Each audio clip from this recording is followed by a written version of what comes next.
Hello everyone, आज हम food act पढ़ेंगे। फूड एक्ट पे डिस्कशन करेंगे। सबसे पहले मैं ये बता दूं कि फूड एक्ट क्या होता है। जो फूड एक्ट है, इसको पढ़ने से हमें हमको क्या-क्या पता चलेगा। इससे हमें रूल्स के बारे में पता चलेगा, रेगुलेशंस के बारे में पता चलेगा, एफएसएसएआई कैसे काम करती है वो पता चलेगा, और कैसे इम्पोर्ट किया जा सकता है फूड का, कैसे किस तरीके से अगर सेल हो रहा है फूड, तो उसमें कैसे रूल्स अप्लाई होते हैं या रेगुलेशंस कैसे अप्लाई होते हैं, उस बारे में पढ़ेंगे। और सीईओ का क्या काम है, या फिर डेजिग्नेटेड ऑफिसर का क्या काम है, फूड सेफ्टी ऑफिसर का क्या काम है, फूड अथॉरिटी का क्या काम है।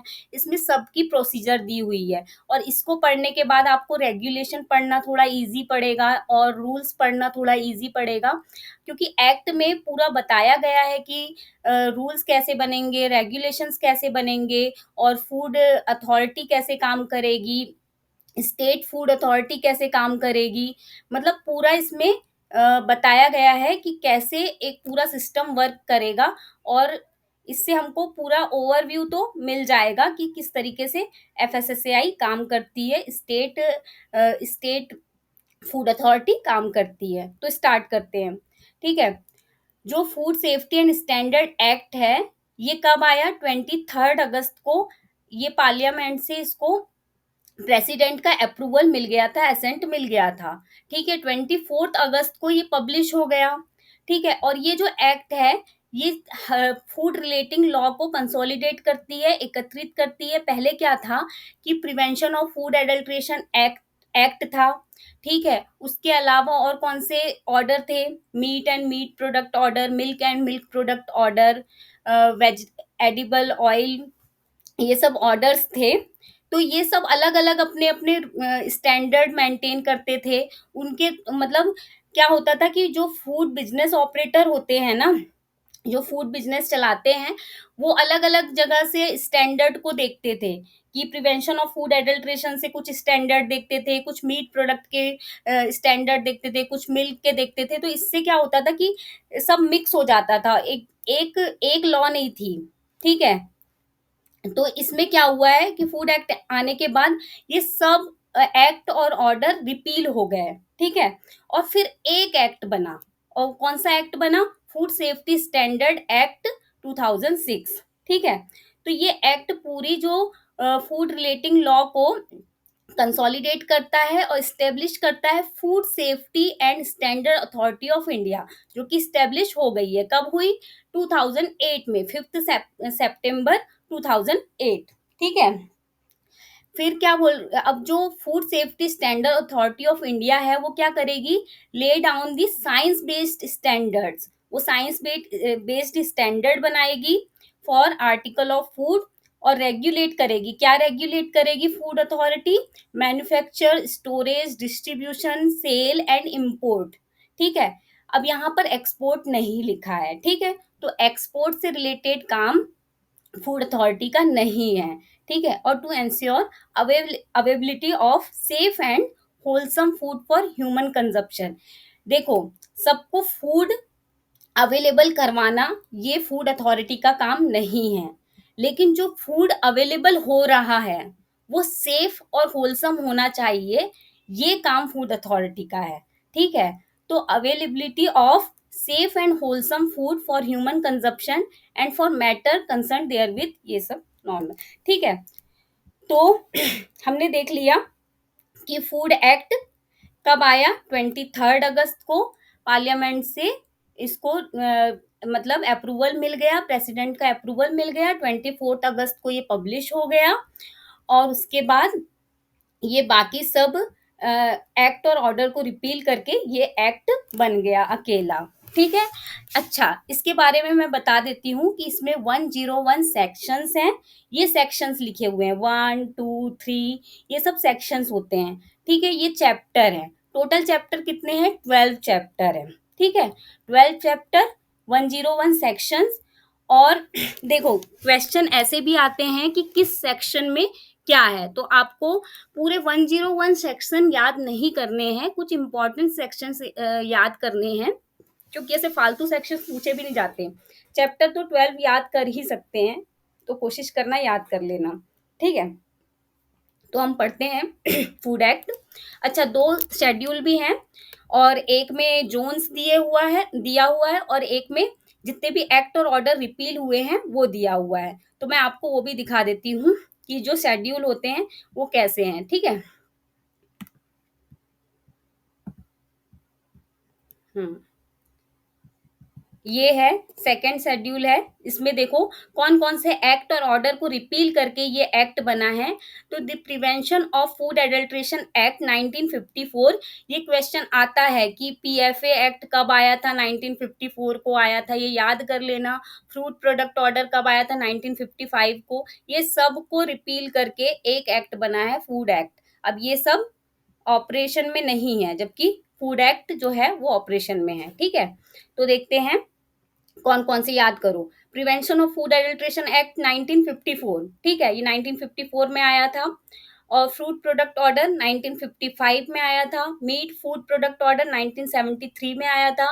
वेजिटेबल ऑयल प्रोडक्ट्स ऑर्डर 1947 में आया था, ठीक है? 1998 में एडिबल ऑयल पैकेजिंग ऑर्डर, ठीक है?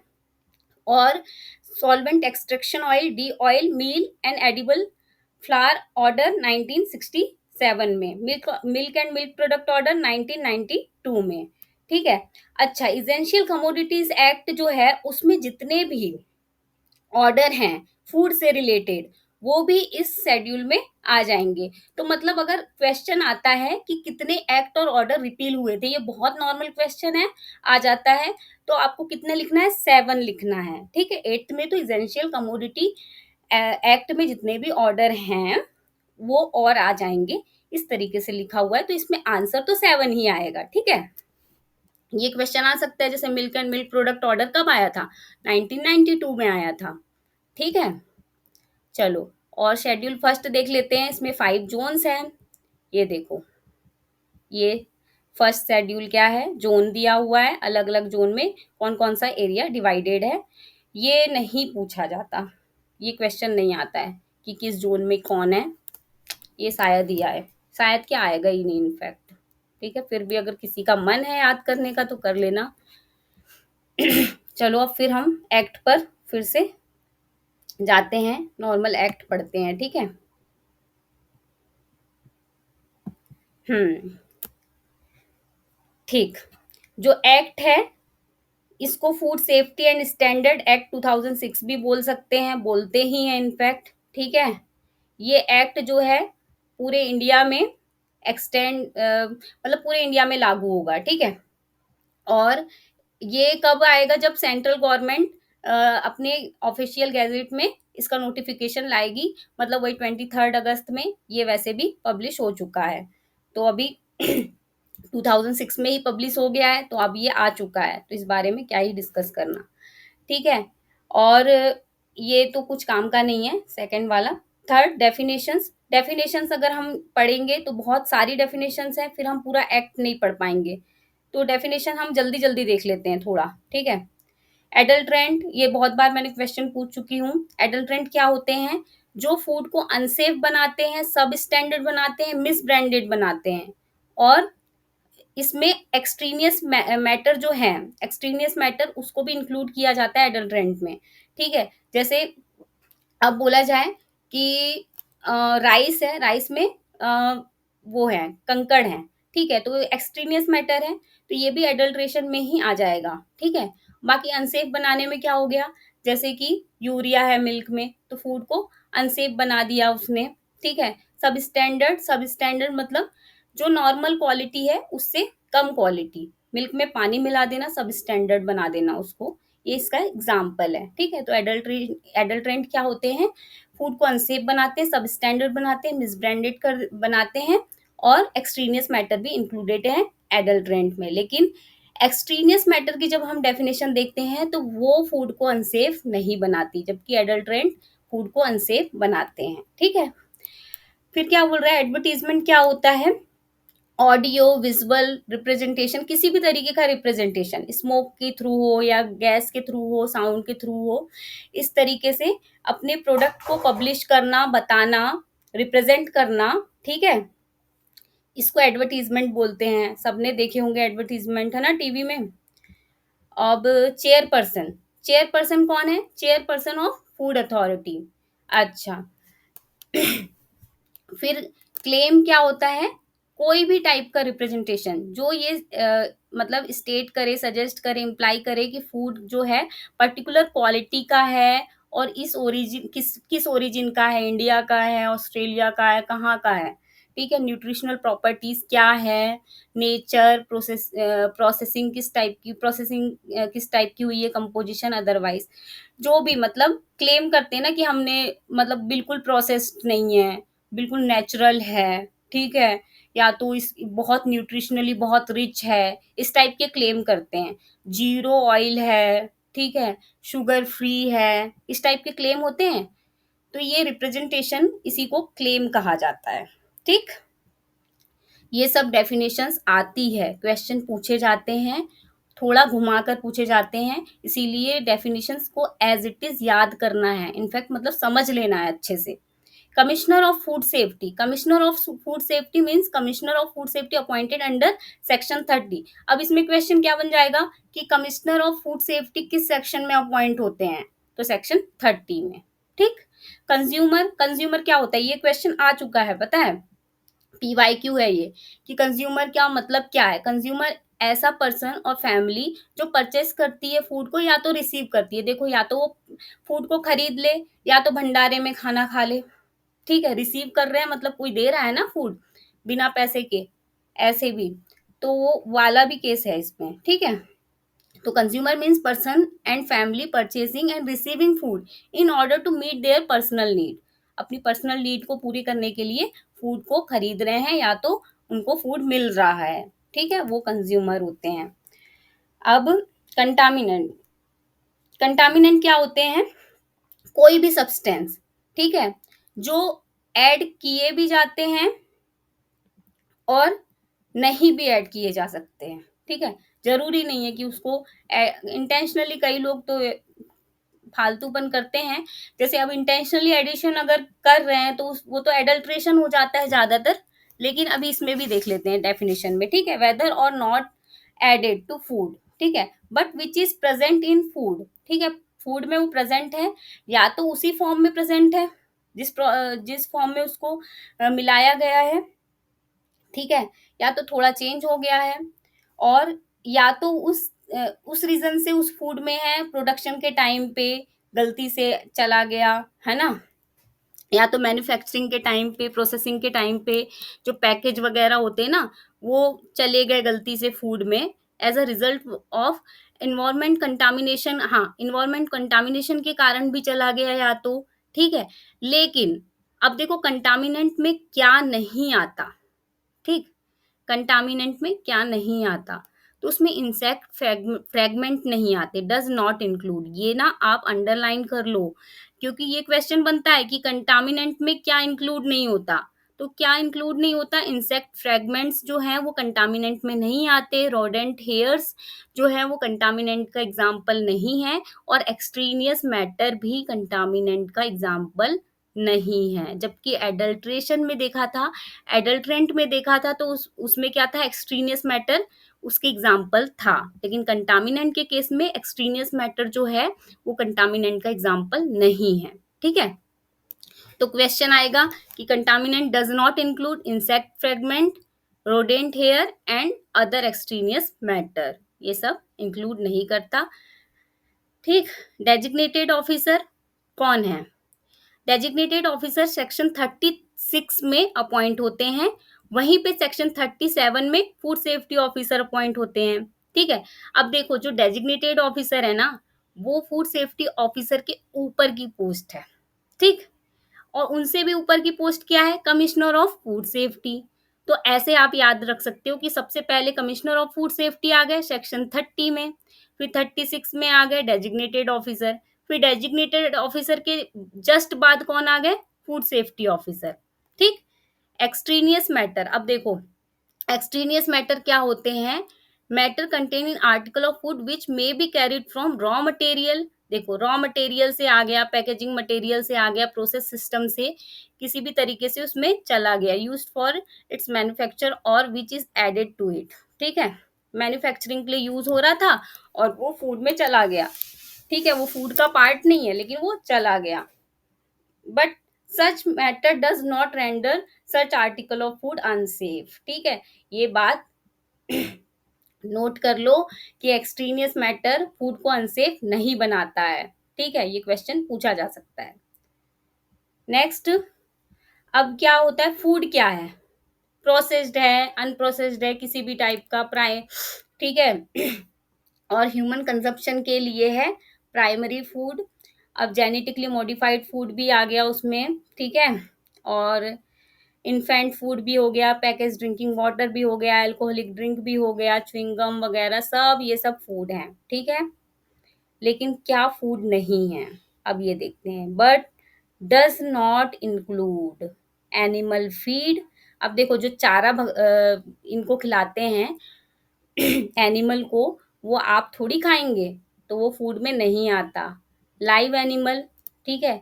अब लाइव एनिमल घूम रहा है, तो वो फूड नहीं है जब तक उसको स्लॉटर करके मार्केट में प्लेस नहीं कर दिया गया है, ठीक है? प्लांट्स, नॉर्मल प्लांट लगा हुआ है कहीं पे, वो फूड नहीं है, लेकिन प्लांट को काट कर, जैसे मतलब वेजिटेबल वगैरह आ जाती है मार्केट में, तो वो है फूड, ठीक है? प्रायर टू हार्वेस्टिंग, ठीक? वो अच्छा, ड्रग्स और मेडिसिनल प्रोडक्ट। अब देखो, हो सकता है कि फूड में जो नॉट इंक्लूड में ये पूछा जाए, तो ये पूछा जाए कि ड्रग्स और मेडिसिनल प्रोडक्ट जो हैं वो आते हैं कि नहीं फूड में। कॉस्मेटिक को भी शायद ना पूछे, क्योंकि ये तो ईज़ी हो जाएगा समझने के लिए। लेकिन नार्कोटिक और साइकोट्रोपिक सब्सटेंस जो हैं, वो फूड में आते हैं या नहीं आते? ये क्वेश्चन आ गया, पता चल रहा है कि narcotic and psychotropic substance food में आते हैं या नहीं? तो नहीं आते। ये बात याद रखनी है कि फूड में क्या-क्या नहीं आता, मेडिसिनल प्रोडक्ट नहीं आते, कॉस्मेटिक नहीं आता, नार्कोटिक साइकोट्रोपिक सब्सटेंस नहीं आते, ठीक है? और यही प्लांट वगैरह प्रायर टू हार्वेस्टिंग, ये सब नहीं आते। एनिमल, लाइव एनिमल नहीं आता, ठीक? अब ये फूड की हमने डेफिनेशन देख ली है, इसके आगे फिर बढ़ते हैं। नेक्स्ट, फूड एडिटिव क्या होते हैं? फूड एडिटिव ऐसे कोई भी सब्सटेंस जो नॉर्मली कंज्यूम नहीं किए जाते एज अ फूड। हम जैसे, अब जो प्रिजर्वेटिव है, वो पूरे के पूरे थोड़ी खा जाते हैं कि ये खाना है हम खा लेते हैं, ये फूड है हम खा लेते हैं, नहीं, ठीक? वैसे ही या तो ये मेन इंग्रेडिएंट नहीं होते, जैसे व्हीट हो गया, आप किसी चीज में वो मेन इंग्रेडिएंट है ना? लेकिन ये फूड एडिटिव बहुत थोड़े अमाउंट में ऐड होते हैं, तो ये नॉर्मल इंग्रेडिएंट नहीं होते, बहुत कम क्वांटिटी में ऐड किए जाने वाले इंग्रेडिएंट होते हैं। इसमें न्यूट्रिटिव वैल्यू हो सकती है और नहीं भी हो सकती है, ठीक है? और इनको ऐड किया जाता है टेक्नोलॉजिकल पर्पस को पूरा करने के लिए, मैन्युफैक्चरिंग प्रोसेसिंग के टाइम पे। अच्छा, टेक्नोलॉजिकल पर्पस कौन-कौन से हो गए? जैसे प्रिजर्वेशन हो गया, इमल्सिफिकेशन हो गया, स्टेबलाइजेशन हो गया, ये सब पर्पस को पूरा करने के लिए फूड एडिटिव को मिलाया जाता है, ठीक है? लेकिन क्या होता है कि फूड एडिटिव में क्या इंक्लूड नहीं होता, ये देखते हैं। तो कंटामिनेंट्स, अगर बोला जाए कंटामिनेंट्स फूड एडिटिव है क्या, तो बिल्कुल नहीं है। और उसके अलावा substance added to food for maintaining और इम्प्रूविंग न्यूट्रिशनल क्वालिटी, ये भी फूड एडिटिव में नहीं आते। जैसे कि फोर्टिफिकेंट, अगर हम फोर्टिफिकेंट को बोले कि वो फूड एडिटिव है क्या, तो बिल्कुल नहीं है। फोर्टिफिकेंट वो न्यूट्रिशनल क्वालिटी को इम्प्रूव करता है, तो वो फूड एडिटिव में इंक्लूड नहीं होगा, क्योंकि डेफिनेशन में बोला गया है कि does not include substance added to food for maintaining और इम्प्रूविंग न्यूट्रिशनल क्वालिटी, जबकि फोर्टिफिकेंट तो न्यूट्रिशनल क्वालिटी को इम्प्रूव करते हैं, ठीक है? फूड एनालिस्ट कौन है? फूड एनालिस्ट सेक्शन 45 में अपॉइंट होते हैं, याद रखना, ठीक है? ये क्वेश्चन पूछा जा सकता है कि फूड एनालिस्ट किस सेक्शन में अपॉइंट होते हैं, तो सेक्शन 45 में, ठीक?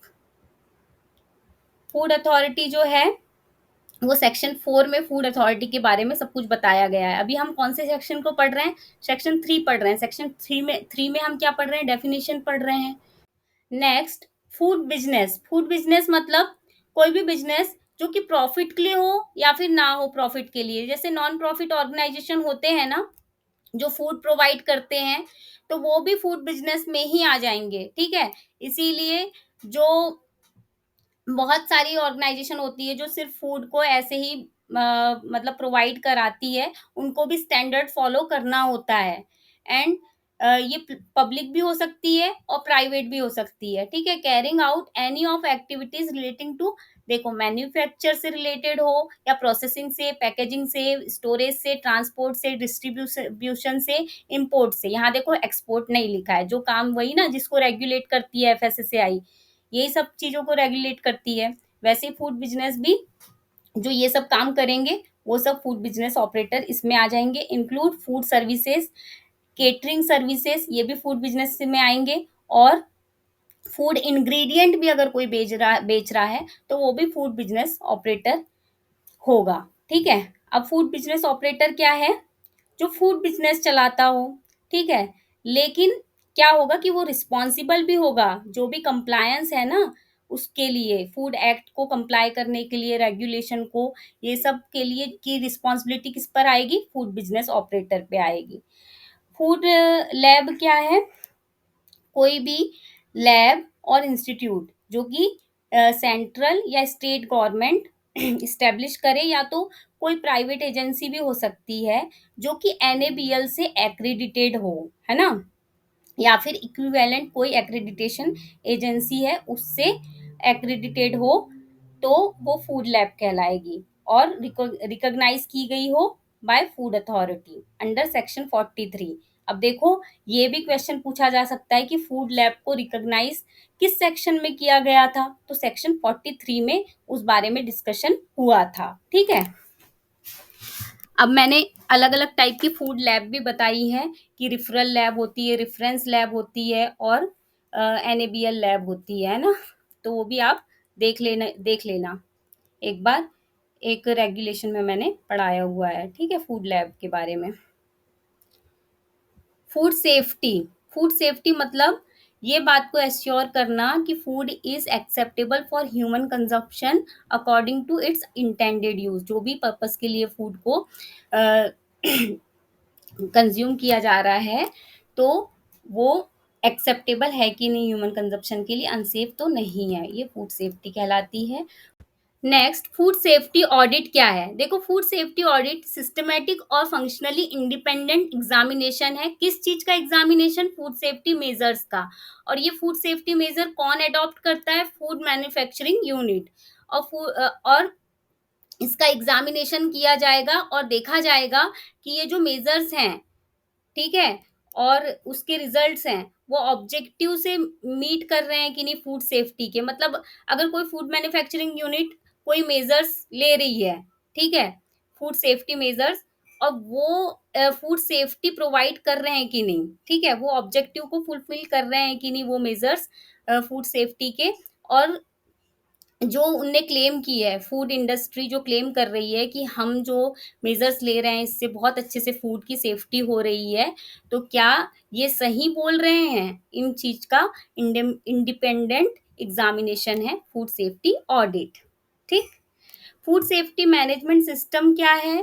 Food safety management system means adoption of GMP, GHP, HACCP। ये क्वेश्चन आ चुका है, ठीक है? फूड सेफ्टी मैनेजमेंट सिस्टम क्या है? Adoption of good manufacturing practices, good hygiene practices और hazard analysis, critical control point, ठीक है? Next, food safety officer. Food safety officer appointed under section 37। ये पूछा जा सकता है कि फूड सेफ्टी ऑफिसर किस सेक्शन में अपॉइंट होते हैं, तो सेक्शन 37 में अपॉइंट होते हैं। हजर्ड क्या है? बायोलॉजिकल हो सकती है, केमिकल हो सकती है, फिजिकल हो सकती है। अलग अलग टाइप के एग्जाम्पल है। देखो बायोलॉजिकल हजर्ड में क्या हो जाएगा?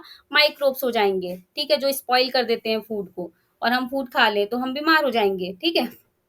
फिर केमिकल हैजर्ड में क्या हो जाएगा? टॉक्सिन्स हो जाएंगे, ठीक है, और उसके अलावा पेस्टिसाइड हो जाएगा, ये केमिकल हैजर्ड है। फिजिकल हैजर्ड में क्या हो जाएगा? नीडल हो गई, ठीक है, कुछ मेटल पीस हो गया, ये सब फिजिकल हैजर्ड है, ठीक। इम्पोर्ट मतलब, देखो इम्पोर्ट जो है सेक्शन 25 में इसका पूरा डिस्क्रिप्शन है। तो अगर इम्पोर्ट से रिलेटेड अगर कौन सा सेक्शन है जो इम्पोर्ट की बात करता है, तो सेक्शन 25, ये क्वेश्चन आ सकता है, ठीक है। तो अब देखो इम्पोर्ट मतलब ब्रिंगिंग इनटू इंडिया, इंडिया में कोई भी सामान लाया जा रहा है बाय लैंड, सी और एयर, किसी भी तरीके से ले ले आया जा रहा है, ठीक है? नेक्स्ट इम्प्रूवमेंट नोटिस क्या है? इम्प्रूवमेंट नोटिस जो है वो डेजिग्नेटेड ऑफिसर जो है वो इश्यू करते हैं। ये क्वेश्चन आ सकता है कि इम्प्रूवमेंट नोटिस को कौन इश्यू करता है और किस सेक्शन में इश्यू होता है? तो सेक्शन 32 में इसके बारे में डिस्कशन किया गया है और designated officer improvement notice issue करते हैं, ठीक है? और 14 डेज के अंदर अंदर वो इम्प्रूवमेंट करना होता है फूड मैन्युफैक्चरिंग यूनिट में और प्लांट में फूड बिजनेस ऑपरेटर को। तो इम्प्रूवमेंट नोटिस क्यों इशू किया जाता है? जब कोई फूड मैन्युफैक्चरर फूड रेगुलेशन का मतलब को फॉलो नहीं कर रहा है, कंप्लाई नहीं कर रहा है, या तो बहुत अनहाइजीनिक कंडीशन में फूड बन रहा है, इस टाइप का कोई भी ऐसा इम्प्रूवमेंट उनको समझ में आया तो वो इम्प्रूवमेंट नोटिस दे देंगे, ठीक है? और वो 14 डेज का मिनिमम पीरियड रहता है लगभग, ठीक है, इम्प्रूवमेंट करने के लिए। उसके बारे में हम पढ़ेंगे सेक्शन 32 में पूरे तरीके से। नेक्स्ट इन्फेंट फूड किसको बोला गया है और इन्फेंट मिल्क सब्स्टिट्यूट किसको बोला गया है, ये इस एक्ट में दिया हुआ है। इन्फेंट मिल्क सब्स्टिट्यूट फीडिंग बोतल एंड इन्फेंट फूड एक्ट 1992 में दिया हुआ है। तो यहाँ तो दिया हुआ नहीं है, तो बस इतना ही याद रखना है कि 1992 वाला जो एक्ट है उसमें इन्फेंट फूड के बारे में डिस्कशन हुआ है। इंग्रेडिएंट क्या है? Ingredients mean any substance including a food additive. देखो फूड एडिटिव इंग्रेडिएंट में आते हैं, तो क्वेश्चन अगर आ गया कि फूड इंग्रेडिएंट क्या होते हैं, तो ऑप्शन में दिया फूड एडिटिव, हाँ होते हैं। फिर ठीक है, used in manufacture processing preparation of food and present in final product. Final product में पॉसिबली इन मॉडिफाइड फॉर्म में भी हो, कोई दिक्कत नहीं है, और फाइनल प्रोडक्ट में हो उसी फॉर्म में, ये भी कोई दिक्कत नहीं है, लेकिन वो दोनों केस में इंग्रेडिएंट है, ठीक। लेबल क्या है? लेबल्स मतलब टैग हो गया, ब्रांड हो गया, मार्क हो गया, किसी भी टाइप का रिप्रेजेंटेशन हो गया। आपने कभी पैकेट में देखा है? फूड के पैकेज में पीछे साइड में न्यूट्रिशनल इंफॉर्मेशन दी हुई रहती है, क्या हाउ टू यूज़ दिया हुआ रहता है, उसमें इंग्रेडिएंट की लिस्ट दी हुई होती है, वेज नॉन वेज का लोगो दिया रहता है सामने साइड में पैकेट में, ठीक है? और बेस्ट बिफोर डेट दी हुई रहती है। ये सब जो है वो लेबल में ही आता है। Means any tag, brand, mark, pictorial or other description matter written printed, चाहे रिटन हो, प्रिंटेड हो, स्टेंसिल्ड हो, मार्क्ड हो, एम्बोस्ड हो, किसी भी तरीके से हो, और क्राउन और फूड पैकेज में है, और वो जो पैकेज है उसके अंदर फूड ज़रूर होना चाहिए, ये भी देखना, ठीक है? बस एक तो लेबल बस मिल गया वो बात नहीं है। फूड जिसमें इंसर्ट है किसी फूड पैकेज में और उसके बाद ऊपर साइड में उसकी इंफॉर्मेशन दी हुई है, तो वो लेबल है, ठीक है? Licence means a licence granted under section 31, ठीक। अच्छा, किस सेक्शन के तहत लाइसेंस इशू होता है? सेक्शन 31 के। ये क्वेश्चन आ सकता है कि लाइसेंस किस सेक्शन में लाइसेंस के बारे में डिस्कस किया गया है, तो सेक्शन 31 में फूड एक्ट के, ठीक है। लोकल एरिया मतलब जो कमिश्नर ऑफ फूड सेफ्टी जो जिस भी एरिया को, रूरल हो चाहे अर्बन हो, नोटिफाई कर देते हैं कि ये लोकल एरिया है इस एक्ट को फॉलो अप करने के लिए, ठीक है। तो फूड सेफ्टी को अप्लाई करने के लिए तो वो लोकल एरिया बन जाता है। मैन्युफैक्चर क्या है? मैन्युफैक्चर मतलब प्रोसेस और एडॉप्शन और any treatment for conversion of ingredient into article of food, ठीक है। अब देखो क्या होता है मैन्युफैक्चर, सबको पता है कि क्या होता है। अब नॉर्मल वेजिटेबल को कुक करके उसकी ग्रेवी वगैरह बना के पूरी सब्जी बना दो तो मैन्युफैक्चर होता है। वैसे प्रोसेसिंग प्लांट में पूरा अब जैसे चिप्स बना दो आलू से, ये भी मैन्युफैक्चर हुआ ना। मैन्युफैक्चरर कौन हुए? Manufacturer means any person engaged in business of manufacturing, ठीक है। अब अब वो सेल से भी रिलेटेड हो सकता है, और या तो वो दूसरे से वो आर्टिकल ले लें और उसके बाद बेच दें, वो भी मैन्युफैक्चरर में ही आएंगे, ठीक है। मेंबर क्या होते हैं? Member of food authority include the chairperson. अब देखो चेयरपर्सन भी मेंबर ही हैं फूड अथॉरिटी के, लेकिन अगर हम ऐसे क्वेश्चन बनता है ना कि फूड अथॉरिटी में कितने मेंबर हैं, तो ऐसे 23 लिखना है। और फूड अथॉरिटी में 1 चेयरपर्सन है और 22 मेंबर हैं, ऐसे भी आंसर बनेगा, ठीक है? 1 चेयरपर्सन, 22 मेंबर, 1/3 वीमेन होना चाहिए, ठीक? मिसब्रांडेड फूड क्या होते हैं?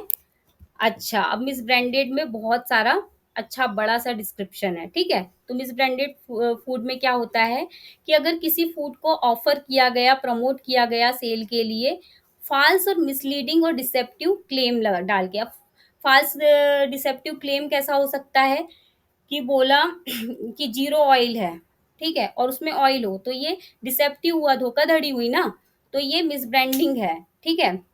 लेबल और पैकेज में ये दिया हुआ है तो। और sold by name which belongs to another another article of food, जैसे अब काजू बोल दिया, ठीक है, कैशिव नट बोल दिया और वो कैशिव नट नहीं है, उसका इमिटेशन है, ठीक है? जैसे हनी हो लेकिन हनी का इमिटेशन हो, हनी ना होकर, वो भी मिस ब्रांडिंग में ही आएगा, ठीक है? और या तो कोई फ़िक्टिशियस इंडिविजुअल के नाम पे इसको प्रमोट किया जा रहा है और बेचा जा रहा है, मतलब कोई कंपनी एग्ज़िस्ट ही नहीं करती, कोई मैन्युफैक्चरर एग्ज़िस्ट ही नहीं करता और बोल रहा है कि ये अ, बाबा जी का प्रोडक्ट है, लेकिन कौन से बाबा जी ये नहीं पता है, ठीक है? तो ये हो गया कि किसी के नाम से बेचा जा रहा है, लेकिन जब हमारे फूड में कोई प्रॉब्लम निकली और हमने जब उसकी कंप्लेन करने के लिए गए, तो एग्ज़िस्ट ही नहीं करता वो मैन्युफैक्चरर, ठीक है? तो ये भी मिस ब्रांडिंग हो गई। इफ मिस ब्रांडिंग ही पढ़ रहे हैं ना हम, misleading advertisement, mis branded food, okay, mis branded, mis branding कहलाती है ये, ठीक है?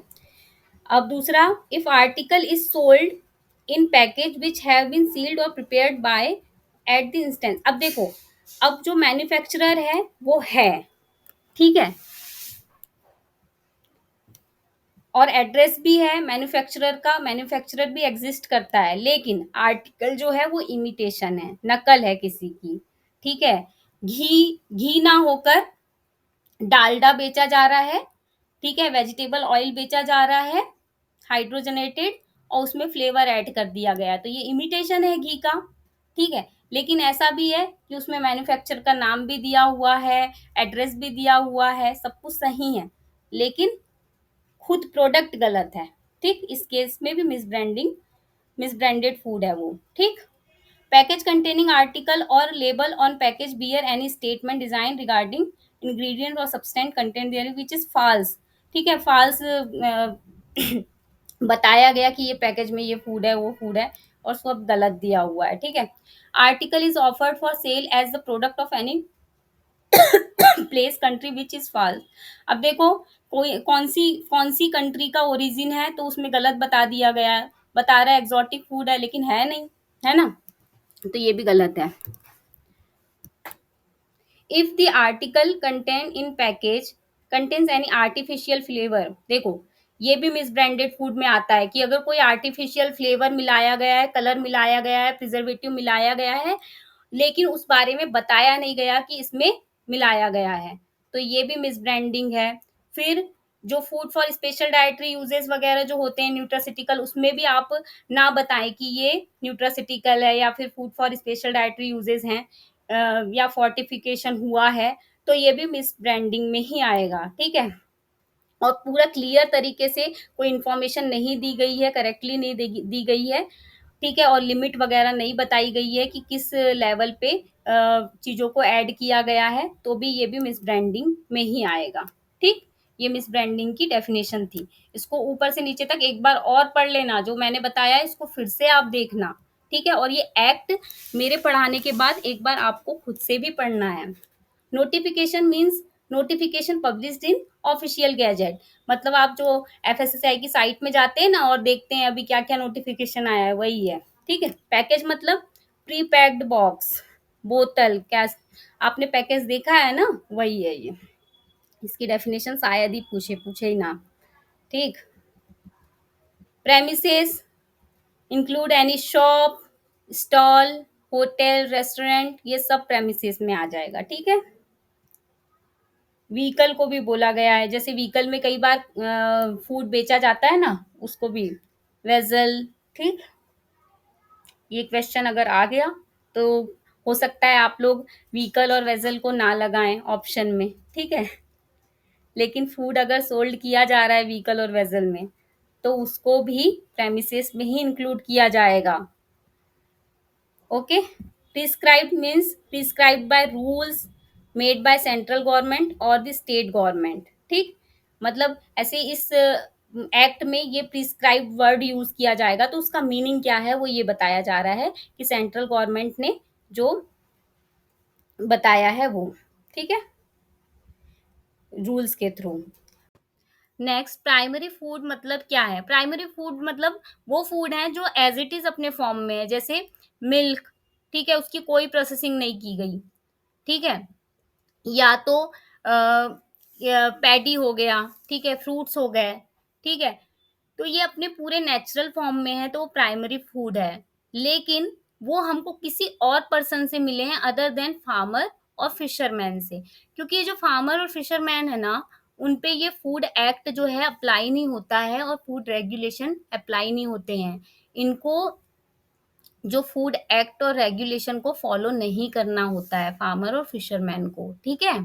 प्रोहिबिशन ऑर्डर क्या है वो हम इसके बारे में और पढ़ेंगे आगे चल के, लेकिन इन पे ये बहुत अच्छे से अप्लाई नहीं होता है। Prohibition order means an order issued under section 33 of this act.